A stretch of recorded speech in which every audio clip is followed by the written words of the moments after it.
Ba't ang lilit kasi kinuha mo? Paano yung nandoon? Nagagalit po siya kasi maliit daw yung kinuha ko lalagyan. Ay, Babalik paano yung ako. kinuha ko doon? Dali, ipunin mo lang. Babalik ako.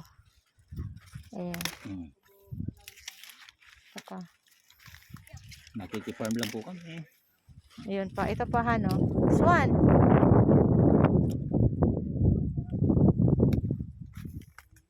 Ayan. Kinukuha na po namin yung mga las kasi dadaanan na siya ng tractor para sa bagong tanim ni Angkol. Pati ito? Yan, oh. Tapos ito. This one. Saan yung kinutun ko? Ay, ito. Ayan.